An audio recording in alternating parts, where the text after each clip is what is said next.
Muito bem, pessoal, estamos de volta. Eu sou o professor Luiz Cláudio, um dos professores lá do Provas de TI da Rede Itinerante. Quem já conhece esses dois sites, provavelmente assistiu alguma das minhas amostras ou mesmo adquiriu alguns dos meus módulos de gerenciamento de projetos. Eu estou iniciando uma nova jornada lá no Provas de TI, agora gravando um conteúdo mais abrangente, focado em governança e administração. Eu sei que a gente já possui muito conteúdo nesse sentido lá no site Provas de TI, principalmente gravados pelo professor Fernando Pedrosa, pelo professor Yuri Moraes, o Gabriel Pacheco, que gravou alguns conteúdos de auditoria de TI. E o objetivo é que eu mergulhe também nessas áreas, tratando de governança sob um ponto de vista mais amplo, Então, BPM, BSC, COBIT, AIT, a própria administração geral e pública, um pouquinho, inclusive, até direito administrativo, mas não com esse viés de direito administrativo em si, porque isso eu deixo para os advogados e o pessoal da área de direito, mas o que da administração geral e pública e do direito administrativo cabem dentro do nosso contexto de governança, em TI, e governança corporativa só até o ponto em que isso é cobrado em provas de TI também, tá? E, inicialmente, a gente vai gravar aquilo que ainda não existe no Provas de TI. A norma 38.500 é uma norma que já é bastante cobrada, foi cobrada em concursos famosos aí, como STF, STJ, por bancas também muito grandes. E na medida em que o COBIT, a versão 5 do COBIT, fala demais da ISO 38500, muito do conteúdo do COBIT versão 5, na verdade, foi trazido dessa norma. Então, na medida em que o COBIT versão 5 passa a ser mais cobrado pelas bancas, a norma ISO 38500 vem no pacotão. Se você estudou o COBIT versão 5, você leu o texto oficial lá disponibilizado pela ISACA, você viu que no próprio texto do COBIT, daqueles documentos que fazem parte do seu núcleo, a ISACA recomenda que se estude a norma 38.500, ela vai além, inclusive, falando que se estude também as publicações lá da OCDE, que tratam dos princípios da governança, e dizem que o COBIT foi baseado em tudo que foi escrito por esse pessoal aí, tá bom? Então é por conta disso que eu trago esse conteúdo para vocês. Se você já me conhece, você sabe que eu não costumo me prolongar muito aqui nesses slides de introdução. Falar um pouquinho da bibliografia. Na verdade, a bibliografia para esse módulo aqui seria a própria norma. Só que eu não vou, na verdade, sugerir que você compre a norma. Primeiro, porque ela é cara. Segundo, porque não vale a pena. Esse meu módulo, na verdade, ele vai suprir essa necessidade. Só para você matar a sua curiosidade, essa norma custa cerca de 54 francos suíços, e um franco suíço é um pouquinho mais do que R$4, então você pagaria aí a bagatela de R$230, R$240 por uma norma que tem cerca de 30 páginas, Aí eu digo que não vale a pena, Se você não vai dar aula disso, se você não vai usar isso na sua empresa, não vale muito a pena comprar, até porque o que interessa da norma vai estar aqui nos slides, a gente vai tratar, ok? Com relação ao livro do Aragon Fernandes, conheço o professor Aragon, eu escrevi um livro em 2008, tive o prazer de ter o prefácio desse livro escrito por ele. O professor Aragon também conhece o nosso site, conhece o nosso trabalho, mas olha, o livro Implantando a Governança de TI, ele é um livro muito mais para consulta, até é um bom livro de consulta, do que um livro para estudo aprofundado. Ou seja, se você quer ter uma ideia do que é a norma 38.500 por alto e etc., talvez o livro te ajude. Se você quer se aprofundar mais um pouco, esse módulo ajuda. Se você quer se aprofundar muito, tem que ler a norma, a 38.500, algumas outras normas que se relacionam com a 38.500 e ler uma porção de outros materiais, outros livros, e aí é aí que entra essa videoaula, A gente se dá o trabalho de ler essa porção de material, enxugar e trazer para o módulo só o que interessa, tá bom? Então, com relação à bibliografia, é isso, beleza? Vamos seguir adiante. Slidezinho aqui que fala de histórico. Eu sei que provavelmente você não deve gostar muito de histórico, mas em se tratando de estudo de governança, eu recomendo fortemente que você estude as bases que deram origem a tudo que é escrito hoje em dia sobre governança em TI, sobre governança corporativa. Mas aí você pode falar, professor, mas eu não tenho tempo, tem um monte de coisa para estudar, um monte de aula para assistir e tal. Beleza, se você comprou esse módulo porque o seu edital citou a 38.500 e você não sabe o que estudar e a prova é amanhã, pula essas 2 primeiras aulas e vai direto lá para a terceira aula, né? O terceiro bloquinho de vídeo, porque nessas 2 primeiras aulas desse módulo eu vou tratar das bases da governança corporativa que sustentam o nosso conceito de governança em TI. Mas olha, você conhecendo as bases, a gente vai ver quando a gente for resolver questões, né? Isso facilita demais a resolver diversas questões e facilita também o entendimento da própria norma. Se fosse o caso de você estar lendo a norma crua, né? Eu quando me deparei com a norma pela primeira vez, logo de cara eu desisti dela e peguei um documento anterior a ela para ler e entender o contexto, depois peguei um documento anterior para depois de trás para frente, né, eu consegui adiantar aí o meu estudo e entendendo basicamente o que estava acontecendo ali, o que aqueles caras queriam dizer, né? Isso foi em 2008, quando eu estava escrevendo o meu livro de governança em TI. Se você ficou curioso, meu livro não é vendido nas bancas, né? Esse livro foi encomendado pelo governo do Rio de Janeiro, pela Fundação CEDERJ-CCIERJ.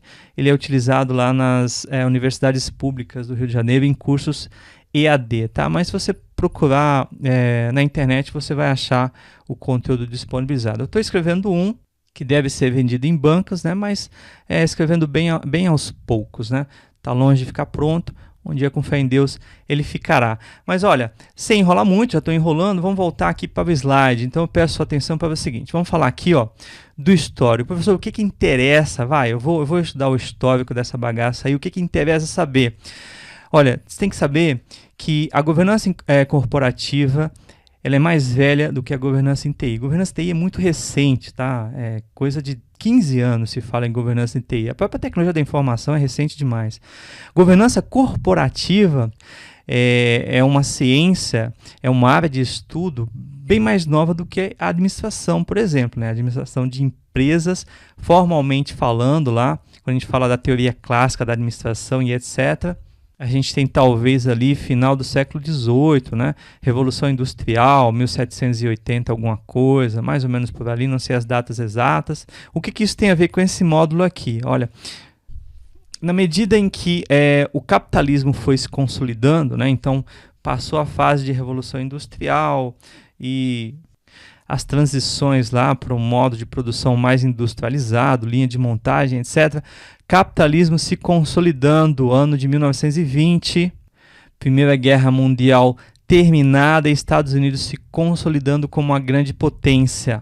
A partir de 1920, as empresas americanas começam a crescer no sentido mais de globalização, mundialização, no sentido de querer buscar clientes fora do próprio continente americano, enfim, a se consolidar como uma grande potência mundial. Inclusive, boa parte desse efeito se deve aos próprios esforços e ao próprio esforço de crescimento e industrialização que uma guerra sempre traz, né? E não foi diferente com a Primeira Guerra Mundial.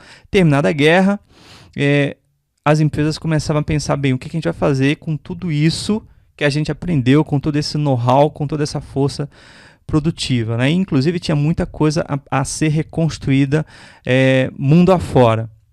Bom, na medida em que as empresas crescem, começa a acontecer um fenômeno interessante, que é o fato de que os próprios proprietários das organizações não dão mais conta de administrarem as suas próprias empresas. Então, você começa a passar rapidamente do ambiente mais familiar, né, em que você tem a primeira geração ali que criou a empresa, administrando a empresa, depois passando a administração para os seus filhos e netos, mas chega um momento em que a organização cresce tanto, ela começa a expandir, começa a ter filiais em outros países, aí começa a ter alguém a precisar de alguém naquele país que conheça a cultura e a língua daquele país, enfim, acaba sendo necessário contratar um administrador profissional que não é dono da empresa, não faz parte da família que criou a empresa, mas acaba tendo um poder muito grande com relação aos rumos que essa empresa vai tomar a partir do momento em que ele ganha tanto poder. Ou seja, os Estados Unidos já tinham se consolidado como uma grande potência, tamanho, Isso é uma verdade tão grande que na crise de 1929, que afetou inicialmente as empresas americanas, né, muito rapidamente o mundo acabou sendo também impactado pela crise de 29, que começou nos Estados Unidos, e algo muito semelhante aconteceu recentemente, em 2008, né? Então o cenário de 1920, o cenário atual, não mudou muito. E em 1945, pós-Segunda Guerra Mundial, a sede por crescimento e o pensamento era tão megalomaníaco que as grandes empresas começaram a adotar uma outra estratégia de crescimento, que era ir em busca de capital, atrair capital para poder investir e crescer mais rapidamente. Olha, o que é isso? Isso é basicamente a venda de ações, né? Existia uma empresa que inicialmente foi criada e administrada por uma família. Ela cresceu tanto a ponto de começar a contratar administradores profissionais, e depois ela quis crescer muito mais ainda, né? Porque a vida da empresa é crescer, crescer e crescer. E aí ela olha para o lado e começa a se perguntar: o que eu posso fazer agora para continuar crescendo, né? Bom, para continuar crescendo eu preciso de capital, eu preciso de investimento, eu preciso de dinheiro, um dinheiro que eu não tenho nesse momento. Que tal eu vender pedaços da empresa para outras pessoas que queiram investir aqui na minha organização, dado que eu estou crescendo e quero crescer muito mais ainda? Com isso se consolida os mercados de capitais, as sociedades anônimas e um monte de coisa que hoje em dia não é algo que seja novidade para ninguém, mas é algo que tem muito a ver com o nosso conceito de governança corporativa, ou seja, essa dispersão da propriedade agora passa a ser tão grande que os sócios não são nem conhecidos mais, ou seja, a gente tem as sociedades anônimas, porque a gente saiu de um momento em que o dono da empresa vendia partes da sua empresa para pessoas que queriam investir na empresa, então tinha lá o aperto de mão e etc., a um momento em que a empresa está com seu capital aberto e qualquer um pode chegar e comprar, e os donos das organizações não têm a menor ideia do que está acontecendo mais, quem está comprando, quem está vendendo as suas ações, ou seja, a história hoje é muito abstrata. O conceito de propriedade de algumas organizações é algo muito abstrato e muito amplo, muito disperso. Ok? Bom, embora eu esteja falando agora, essa ideia é de 1945, então a evolução desse mercado de capitais vem acontecendo desde aquela época. Em 1976 acontece um outro fato histórico importante, que foi a consolidação ou a publicação por esses dois indivíduos aqui, olha, da teoria do agente principal. A teoria do agente principal ela também é muito importante quando você estuda auditoria. Os conceitos de auditoria, de governança, tem muito a ver com isso aqui, tá? O que é agente principal? Na verdade, aqui a gente tem duas figuras, né? O agente é aquele que age em nome do dono, que é o principal, tá? Isso aqui, a teoria do agente do principal, tem a ver com a dispersão da propriedade, né? Com aquela ideia de que eu sou o dono da empresa, mas eu não consigo mais administrar a minha empresa por diversas razões, porque eu não quero, porque ela é muito grande, porque ela tem várias filiais, porque ela está espalhada pelo mundo, e eu contrato administradores mundo afora que não são donos da empresa, mas são agentes, ou seja, são pessoas que agem no meu lugar. E qual é o ponto mais relevante dessa teoria do agente principal que você tem que guardar, gente? Pode ser perguntado em concurso, por exemplo, já vi. Qual é o ponto mais importante dessa teoria? Existe uma divisão, uma dicotomia entre os interesses do agente e o interesse do principal, tá? Na medida em que as coisas vão amadurecendo, a poeira vai assentando, ou seja, as coisas vão se tornando dia a dia organizacional, o que passa a vigorar, né? O diretor-presidente, aquela pessoa que tem uma posição de destaque, né? O executivo da organização, o agente, ele passa a agir dentro da organização defendendo os seus próprios interesses. O que é defender os seus próprios interesses? Olha, ele não é o dono da empresa, a não ser que ele esteja trabalhando numa empresa de capital aberto e tem algumas ações, enfim.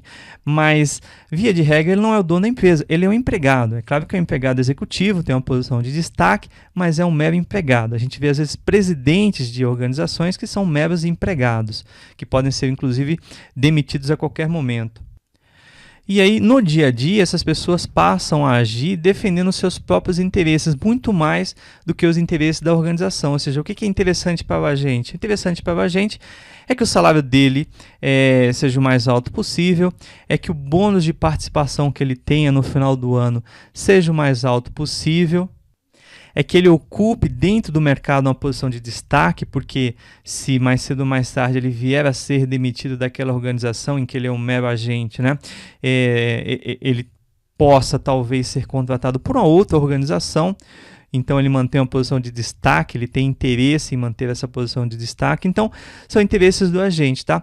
O interesse do principal, ou seja, aquele que é o dono da empresa, mas não administra a empresa, é que a empresa cresça, é que o valor de mercado da organização como um todo aumente, é que se a empresa tem ações no mercado de capitais, que essas ações se valorizem, que a percepção de valor que os clientes daquela empresa possuem com relação à empresa seja a melhor possível, é que a empresa inclusive dure por muito mais tempo do que uma geração. Você perceba que o agente ele tem o interesse de acumular um capital na sua pessoa física e no máximo deixar uma herança ali para os filhos e comprar bens e etc. Mas o dono da organização, ele quer que a organização dure 100, 200, 300 anos, né? E passe de geração em geração. Enfim, é um desejo de sustentação e de permanência da organização que é muito mais perene, de muito mais longo prazo do que provavelmente será o interesse do agente, que é de mais curto, médio prazo, e aí eu estou falando realmente de gerações, tá? Então, com relação à contextualização, né, falando de fatos históricos, é isso, tá? Só preciso passar por mais um slide, que é um slide que fala, beleza, então, a partir de que momento o mundo começou a escrever coisas e consolidar conteúdos em códigos, né, de governança e boas práticas, né, de governança corporativa? Olha, 1992, veja que tem pouco tempo, né? O primeiro código de práticas, ou código de práticas, boas práticas de governança corporativa, tem pouco mais de 20 anos, que é esse relatório aqui, tá? Eu acho que se pronuncia Cadbury ou algo parecido, tá? E esse relatório, por incrível que pareça, ele é citado, gente, no COBIT versão 5. E se você der uma olhada lá no texto do COBIT versão 5, eles recomendam fortemente que você estude esse relatório. Olha, esse relatório de 1992, ele foi base, né, não só para o COBIT versão 5, mas na verdade para tudo que se escreveu depois com relação à governança corporativa. Ele foi o primeiro código de práticas publicado no mundo, consolidando alguns princípios de governança corporativa. Depois, a OCDE, né, que é essa Organização para a Cooperação e Desenvolvimento Econômico, melhorou um pouquinho esse relatório, e basicamente esse relatório ele trouxe pela primeira vez alguns princípios. A primeira versão dele é de 1999, mas ele foi atualizado depois em 2004, tá? E a versão atual, que é a de 2004, contém 6 princípios da governança corporativa. Esses 6 princípios já começam a se aproximar bastante do que nos interessa, tá? É algo que eu acho que daqui a alguns anos eu vou estar dizendo que são princípios que devem ser decorados para alguns concursos públicos. Hoje, inclusive, dependendo do concurso que você for fazer, se for um concurso do Banco Central, talvez, da CVM, com certeza, esse relatório aqui da OCDE, com certeza tem que ser estudado, inclusive os seus princípios, porque eles tratam de governança corporativa e não de governança em TI. Mas os princípios de governança de TI do COBIT foram derivados desses princípios aqui, tá? Então a gente já começa a ver algo muito próximo do nosso dia a dia de TI e muito próximo do que é cobrado em concurso, tá? Só como curiosidade, essa OCDE tem cerca aí de 30 países que participam das discussões. O Brasil não faz parte do conjunto de países que atualmente são formalmente membros, né, da OCDE. Mas de qualquer forma, o Brasil trabalha muito próximo aí à OCDE e acaba utilizando, principalmente na área de gestão pública, né, muito do que é escrito aí pela OCDE, inclusive esse código de práticas com os princípios da boa governança. Então, são os 2 documentos relevantes de governança corporativa que surgiram depois desse histórico que começou em 1920, com a evolução das organizações, abertura de capital, e esse dilema entre o administrador e entre o proprietário, tá? E tudo isso, gente, nos leva a essa figura aqui, tá? Eu sei que você já deve ter visto em algum curso, em algum módulo do nosso site, ou em alguma cadeira de faculdade, ou algum livro que você leu, aquele triângulozinho, né? Aquela velha figurinha que fala lá dos níveis estratégico, tático e operacional. Ok, a partir do momento que você começa a estudar governança corporativa, isso passa a ser meio que coisa do passado, porque essa pirâmide aqui do estratégico, tático e operacional só vem até esse ponto aqui, tá? Mas existe, por incrível que pareça, algo acima, tá? O que é o diretor-presidente na organização? Olha, o diretor-presidente é um nível estratégico, óbvio que é. E acima do nível estratégico não tem nada. Tem, né? Quando você fala de governança, do sistema de governança corporativa, você tem muita coisa acima do diretor-presidente, ok? O diretor-presidente, ele pode ser auditado, né? Então a gente tem aqui, olha, todo o contexto de auditoria. Se a gente estiver falando de governança, o contexto de auditoria, ele está acima, ou talvez numa outra dimensão, né, seria melhor falar assim, numa dimensão diferente dessa dimensão em que se enquadra os diretores e administradores e gerentes da organização, tá? Vamos falar aqui, ó, de cada caixinha, de baixo para cima, que talvez fique mais claro. Primeiro ponto que chama atenção, gente, governança é diferente de gestão. Sempre falei isso em todos os meus cursos, falo muito em sala de aula, escrevi no meu livro em 2009, graças a Deus o COBIT tem isso como um dos princípios, né? Eu sempre falei, governança é algo de muito alto nível, gestão está no nível mais operacional, principalmente lá nas aulas de gestão de projetos, né? O que eu costumava falar? Olha, gerente de projeto é um cara operacional, no máximo um tático operacional.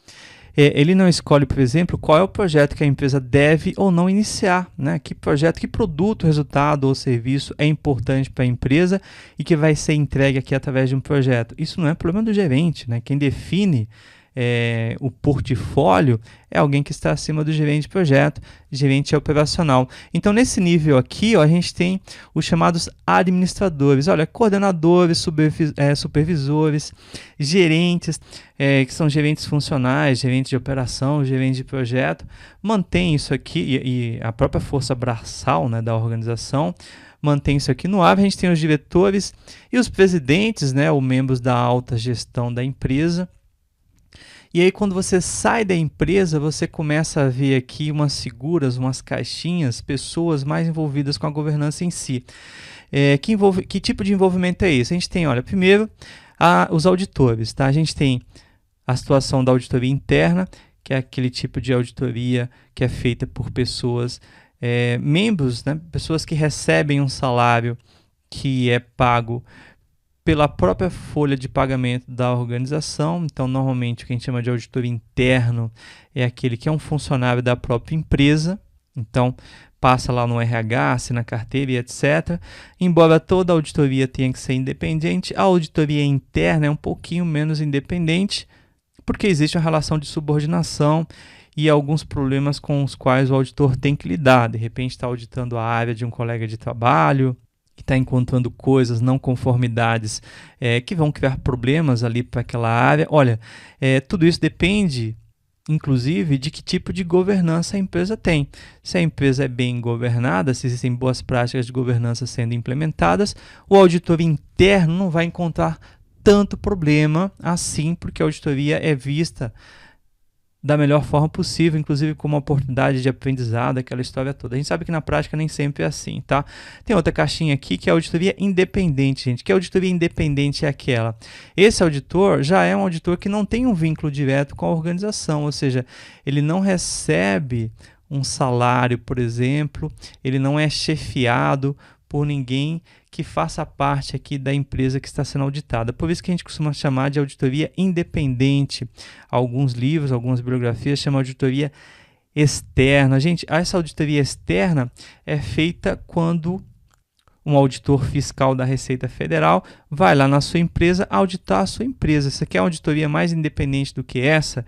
Olha, é claro, né? Se todas as boas práticas forem seguidas, e se a gente não estiver pensando aqui de coisas em coisas que sejam ilegais e etc. Quando o auditor vai auditar uma empresa, essa auditoria realmente é totalmente independente. Ela é feita aí por força de regulamentação, não existe nenhum vínculo, nenhum interesse paralelo entre auditor e empresa, nenhum receio com relação aos resultados do que aquela auditoria vai encontrar. Então, enfim, a caixinha aqui da auditoria é independente. Isso aqui a gente costuma estudar muito bem no curso de auditoria, tá? Aqui em cima a gente tem os dois conselhos e tem a Assembleia Geral, tá? Eu quero chamar a atenção, então, para essas caixinhas e explicá-las de uma vez só, porque lembra da teoria do principal e do agente? Bom, quem são aqui os agentes nesse contexto da figura que a gente está estudando? Os agentes são as pessoas que trabalham na própria empresa, ou seja, são os que agem em nome dos donos, então diretor-presidente, diretores, administradores, tá? Onde estão representados os principais, né? Os proprietários da organização? Olha, eles estão representados nessa caixinha aqui chamada Assembleia Geral. Por que é Assembleia Geral? Porque a propriedade hoje é tão difusa, né? Você tem os sócios fundadores, você tem os acionistas majoritários, tem os sócios anônimos, tem aqueles sócios com poder de voto, os que não têm poder de voto, enfim. Então, a gente só pode dizer que, de fato, todos os proprietários da organização estão representados quando a gente está falando de uma Assembleia Geral, porque a Assembleia é geral justamente por conta disso. A Assembleia Geral representa todos os donos, todos os proprietários. Então é aqui dentro que eles estão representados, né? Desde o sócio fundador até aquele sócio oculto, aquele sócio anônimo. Então a gente tem entre o proprietário, né? Lembra lá da teoria do principal e do agente, e os agentes, um monte de coisa no meio, principalmente esses conselhos aqui, ó. Para que serve o conselho de administração, o conselho fiscal, os auditores? Olha, se você imaginar que a teoria lá do principal e do agente tem razão quando ela fala dos conflitos entre os interesses do agente e do principal, embora essa relação hoje em dia seja inevitável, se você aceitar que de fato há conflito, não ia dar muito certo você colocar essas pessoas para se comunicarem diretamente. Então, esses conselhos, a própria existência da auditoria, dos comitês, esse miolão todo aqui entre principal e agente, ele aparece para quê? Para mediar a relação entre proprietário e agentes da organização. É isso mesmo, tá? Então, quando a gente ouve falar que o conselho da empresa tal decidiu isso, decidiu aquilo, ou vai se reunir para isso ou para aquilo, para aprovar uma compra de uma outra empresa, para aprovar uma fusão, o conselho ele vai verificar, do ponto de vista dos proprietários, se aquilo é o melhor para a organização e também do ponto de vista dos agentes, se eles estão de fato fazendo algo que atenda aos interesses da empresa como um todo, e não somente aos seus interesses individuais, tá? E aí, é claro, quem que vai fazer parte do conselho, quais são as formas de você votar e ser votado, como é que é escolhido o presidente do conselho, isso tudo é governança. A estruturação do sistema de governança, ela é composta por muitas decisões que são tomadas pela própria empresa, né, pelos próprios conselhos que têm os seus regimentos e tal, e muita legislação, né? A gente tem leis que regulam as operações das sociedades anônimas, muita regulamentação que vem da CVM, que vem do Banco Central. A gente tem leis que regulam o funcionamento das grandes empresas.